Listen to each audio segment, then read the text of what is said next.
खरमास आने वाला है। इस महीने को मलमास के नाम से भी जाना जाता है।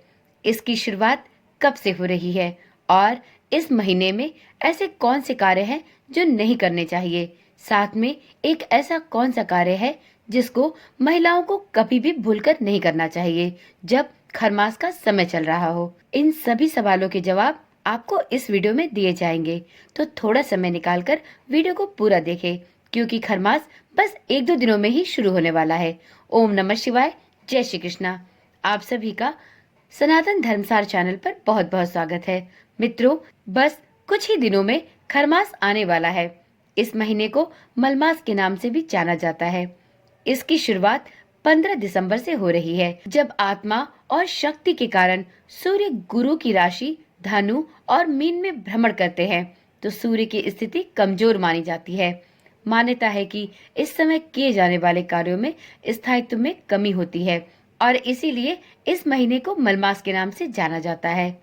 एक वर्ष में 2 खरवास पड़ते हैं, इसलिए साल के इन 2 महीनों में विवाह, गृह प्रवेश, नया व्यापार या किसी प्रकार की नई शुरुआत पर रोक होती है। तो चलिए वीडियो में सबसे पहले जान लेते हैं कि इस वर्ष दिसंबर माह में खरमास का प्रारंभ कब से हो रहा है। तो मित्रों, हिंदू पंचांग के अनुसार साल 2024 के अंतिम महीने दिसंबर की 15 तारीख से सूर्य धनु राशि में प्रवेश करेंगे। इसी समय से खरमास की शुरुआत हो जाएगी। आपको यह भी बता दें कि खरमास की शुरुआत रविवार 15 दिसंबर को रात्रि 10:19 से प्रारंभ हो रही है। मित्रों, खरमास एक ऐसा समय होता है कि इसमें किसी भी कार्य में सफलता की संभावना कम अथवा शून्य हो जाती है। साथ ही इससे कई प्रकार की परेशानियों का सामना करना पड़ता है। इसलिए इस महीने में शुभ कार्य नहीं किए जाते हैं। हालांकि धार्मिक गतिविधियों के लिए यह समय अत्यंत महत्वपूर्ण है। इस दौरान आप भगवान विष्णु की पूजा, दान पुण्य, व्रत से विशेष फल प्राप्त कर सकते हैं। तो चलिए आज की वीडियो में जानते हैं कि आने वाले 15 दिसंबर से लेकर पूरे 1 महीने तक कौन कौन से ऐसे कार्य हैं जिन्हें किसी को भी नहीं करना चाहिए, और वीडियो में ये भी जानेंगे कि खरमास के दौरान किन कार्यों को जरूर करना चाहिए। तो चलिए सबसे पहले जानते हैं कि खरमास में क्या क्या कार्य करने चाहिए। तो देखिए मित्रों, खरमास में पूजा पाठ, भजन कीर्तन और सभी भगवान की आराधना का विशेष महत्व है। इस दौरान धार्मिक ग्रंथों का पाठ और साधना करना शुभ फलदायी होता है, परंतु इस समय में किसी भी प्रकार के पूजा पाठ का विशेष आयोजन या किसी भी विशेष धार्मिक अनुष्ठान को करने की मनाही होती है।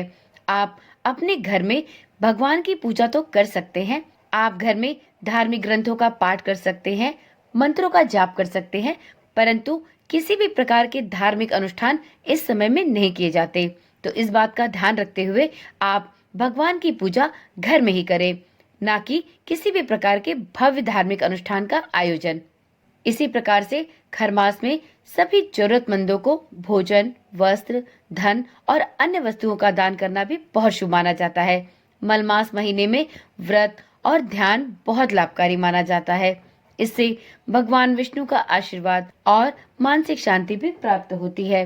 तो चलिए अब आगे जानते हैं कि खरमास के दौरान पूरे 1 महीने तक कौन कौन से ऐसे कार्य हैं जिन्हें करने से व्यक्ति को बचना चाहिए। मित्रों, खरमास में किसी भी तरह के शुभ काम जैसे विवाह, गृह प्रवेश, भूमि पूजन या किसी भी नए काम का शुरुआत नहीं करना चाहिए। इस दौरान नए व्यापार की शुरुआत भी निषिद्ध है।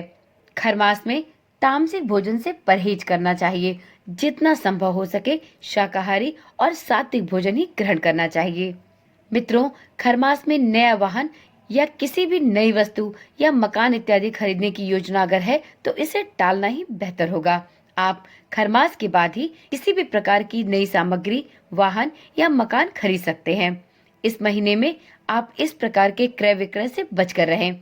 मित्रों, आपको अगर किसी भी प्रकार से अपने किराए के मकान को बदलना हो तो आप कोशिश यही करें कि आप खरमास के प्रारंभ होने से पहले ही उस मकान में अपना गृह प्रवेश कर ले, और यदि ऐसा संभव ना हो तो आप खरमास से पहले ही अपने घर से कुछ वस्तुएं उस घर में पहुंचा दे, जिससे आप खरमास के समय में भी उस घर में प्रवेश कर सकते हैं। और यदि पूजा पाठ करके आपको नए घर में प्रवेश करना है तो आप खरमास से पहले कर सकते हैं, या फिर आप 1 महीने की प्रतीक्षा करें। खरमास के बाद आप उस नए घर में प्रवेश कर सकते हैं। मित्रों, खरमास के समय इस बात का भी ध्यान रखना चाहिए कि यदि आपके घर में खरमास के बाद कोई भी शुभ मांगलिक कार्य होना है तो आप उसकी खरीदारी भूल कर भी खरमास के दौरान न करें। अक्सर लोगों के मन में आता है कि खरमास के समय में चीजें काफी सस्ती मिलती हैं और या फिर भीड़ भाड़ नहीं होती है, बाजारों में रौनक नहीं होती है। तो इस वजह से लोग खरमास के दौरान भी अपने आने वाले मांगलिक कार्यों की खरीदारी प्रारंभ कर देते हैं, जबकि ऐसा नहीं करना चाहिए। आपको जो भी खरीदारी करनी हो आप खरमास से पहले कर लें या आप खरमास के बाद ही करें, क्योंकि इस समय में की गई खरीदारी आपके लिए शुभ फलदायी नहीं होती। तो यदि आपके घर में भी खरमास के बाद किसी भी प्रकार का मांगलिक कार्य होना है, जैसे विवाह, मुंडन, सगाई, तो इन सभी की खरीदारी आप खरमास से पहले कर ले, या फिर आप खरमास से पहले नहीं कर पाए हैं तो अब आप खरमास के बाद ही इन सभी मांगलिक कार्यों की खरीदारी करें। यह आपके लिए शुभ फलदायी होगा। मित्रों, खरमास के समय सुहागिन महिलाओं को इस एक विशेष बात का ध्यान रखना चाहिए कि उन्हें भूल कर भी खरमास के दौरान किसी भी प्रकार की सुहाग की सामग्री नहीं खरीदनी चाहिए। यदि आपने सुहाग की सामग्री खरीदनी है तो आप खरमास से पहले खरीद ले या आप खरमास के बाद खरीदे। दुल्हन के लिए शादी का जोड़ा हुआ या सुहाग की किसी भी प्रकार की सामग्री, इन सभी वस्तुओं की खरीदारी आप खरमास के दौरान कदापि ना करें। और यदि कोई भी सुहागिन महिला इस दौरान सुहाग की सामग्री नहीं रखी हुई पहनती है तो वो भी गलत है। तो इसलिए आप खरमास से पहले ही सुहाग की सामग्री खरीद ले, और अगर आपको किसी भी प्रकार की नई सुहाग की सामग्री का प्रयोग करना है तो आप उसे खरमास के दौरान कभी ना करें। इस बात का विशेष ध्यान रखें। तो चलिए मित्रों, आपको खरमास के दौरान विभिन्न प्रकार की ऐसी ही जानकारियां इस चैनल के माध्यम से प्राप्त होती रहेंगी। यदि आपने अभी तक चैनल को सब्सक्राइब नहीं किया है तो इस चैनल को अभी से सब्सक्राइब कर लें और साथ में नोटिफिकेशन बेल को ऑन करना भी ना भूलें। आपको इस चैनल के माध्यम से खरमास के रविवार के उपाय, खरमास की कथाएं मिलती रहेंगी। तो आप इस चैनल के साथ बने रहें। फिर मिलते हैं एक ऐसी ही नई और रोचक जानकारी के साथ। तब तक के लिए ओम नमः शिवाय, जय श्री कृष्णा, राधे राधे।